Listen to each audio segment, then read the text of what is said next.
La flambée mondiale de Covid-19 a provoqué une paralysie à l'échelle planétaire et de tous les secteurs économiques, c'est celui du tourisme qui est le plus impacté. Nous sommes allés à la rencontre des hôteliers, restaurateurs et plagistes qui font face plus que jamais. Bel été à tous!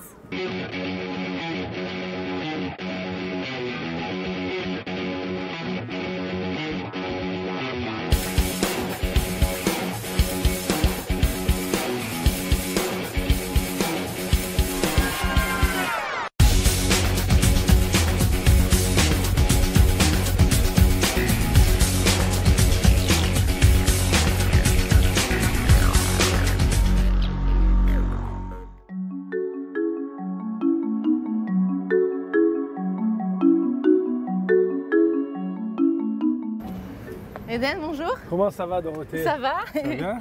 Super, merci. Alors Eden, vous êtes le propriétaire de la plage Cocoon Beach qui est située sur la promenade des Anglais. On est où sur la prom? On est côté ouest, donc on est au niveau de l'hôpital Lanval. Vous avez ouvert depuis quand cette plage? Maintenant, ça fait la 3e saison. Et alors ça va cette année?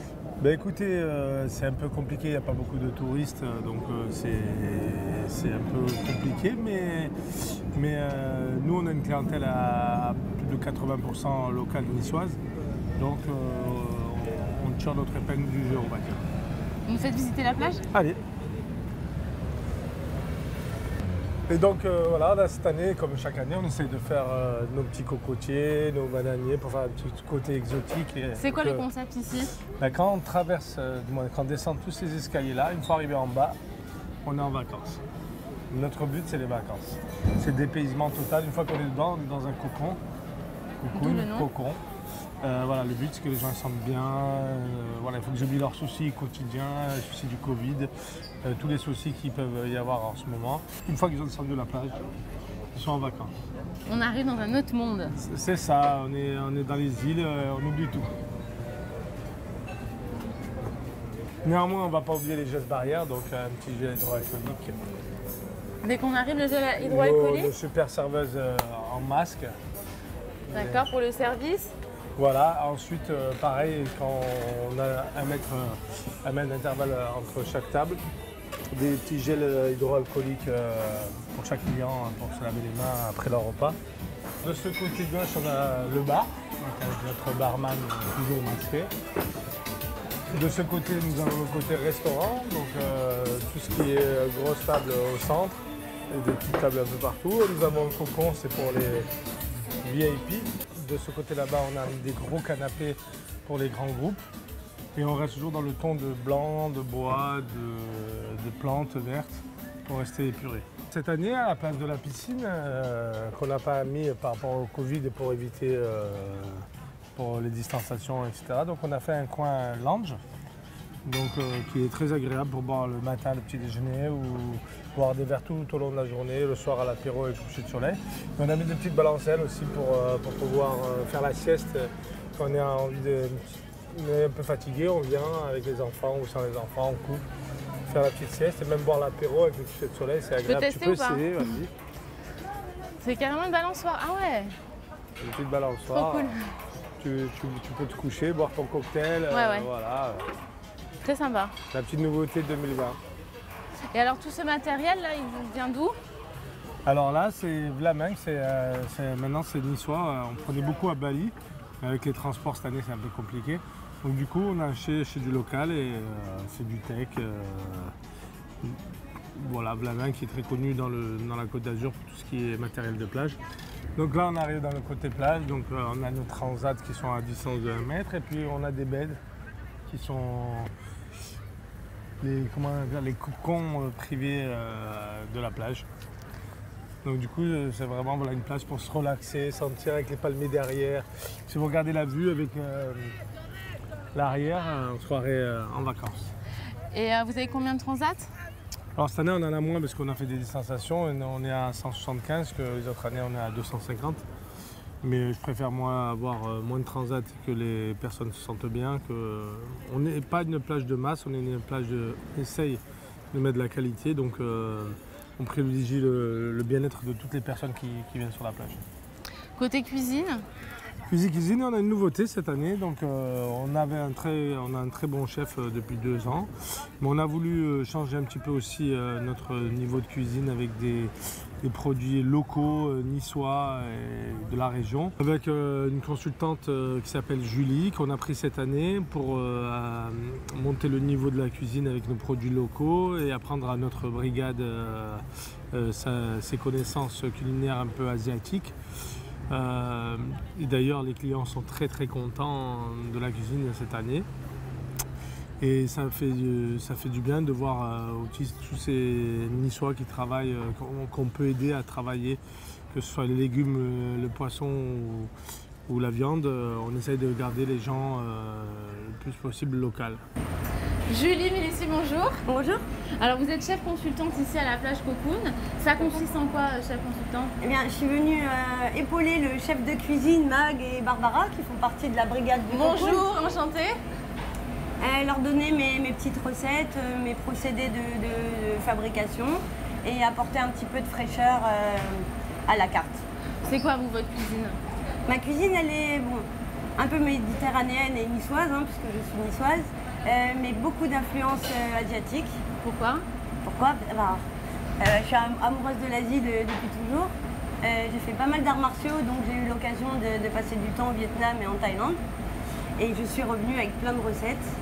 C'est une cuisine qui est colorée, fraîche, instinctive, qui va très vite aussi à l'envoi et qui est très adaptée au gros volume. Et puis originale quand même. Parallèlement, je suis aussi chef privé, traiteur des écoles Montessori et traiteur. Voilà. Vous pouvez me contacter sur ma page Facebook, Julie Mélissi, chef privé, traiteur. Maintenant, vous allez nous préparer quoi? Un poke-bowl saumon. Alors, Thierry Néron bio, qui est cuit avec citronnelle, gingembre. On met une petite de julienne de légumes qu'on coupe tous les matins. Donc là, vous avez du navélan et de la courgette d'Italie. Ma petite sauce maison. Il y a quoi dedans? Ah là là, il y a plein de choses. Il y a de l'huile de sésame, il y a un petit peu de jus de yuzu, il y a de la sauce huître et après des ingrédients un peu secrets. Un peu secret. Là, coriandre fraîche. On met un petit peu de citronnelle et gingembre. Ça, c'est un mélange de saumon mariné et thon. Donc, cébette, coriandre, gingembre, jus de yuzu, huile de sésame. On va lui donner un petit peu de relief. Là, j'ai des petites betteraves gyoza, ça c'est juste pour la couleur. C'est un peu girly. Un zeste de citron kumbawa. Donc ça, c'est du citron qui vient de Thaïlande. Ah ouais, ça sent super bon. Ça va apporter vraiment la petite fraîcheur et le goût un petit peu particulier. On va finir avec du gomasio bio. Je n'aime pas saler les choses. Le gomasio, il y a un peu de sel marin dedans, mais c'est du sésame broyé. Et du coup, ça vient enrichir le goût, c'est très bon pour la santé, bons oméga 3 et puis ça donne un petit goût asiatique facilement. Ça, c'est poké bowl saumon thon. C'est la grande tendance en ce moment? Oui, c'est un plat qui est diététique, qui est savoureux, goûteux. Nous, en plus, ici, on utilise du riz Néron bio qui est cuit de façon assez originale. Du coup, les gens, ils en raffolent. C'est un peu le plat signature. Vous faites quoi d'autre comme plat ici? On fait des ceviches avec de la dorade de Cannes. Ça, c'est ce qu'on a reçu en pêche du jour. Je vous montre aussi, tant qu'on y est. Ça, c'est un poisson qui est assez rare. C'est de la castagnole. Donc ça vient d'ici. Magnifique. Ouais, ça, c'est un produit de ouf. Et c'est avec ça qu'on fait nos ceviches. Là, on est vraiment dans du local. Ça vient de Cannes.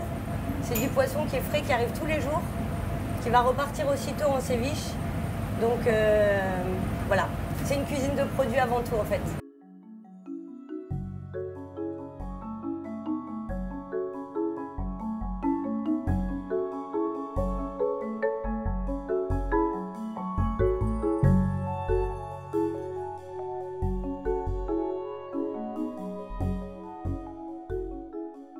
Là, vous êtes en train de faire quoi?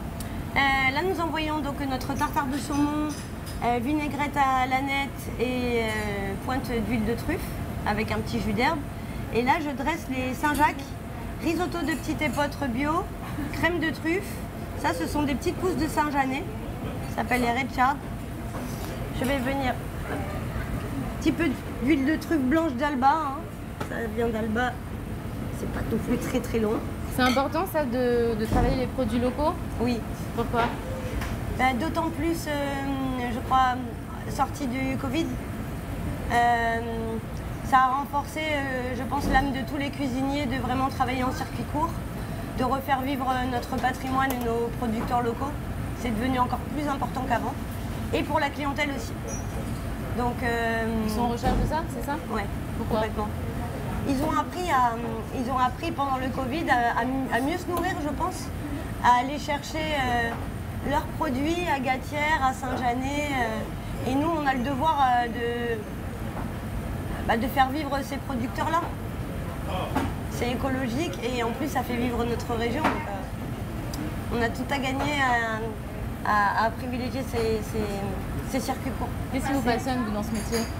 Aller chercher le produit, donner de l'amour autrement qu'en parlant, nourrir les gens et les nourrir avec amour, ça veut dire les nourrir avec des bons produits et ça veut dire les nourrir avec notre terre, à nous.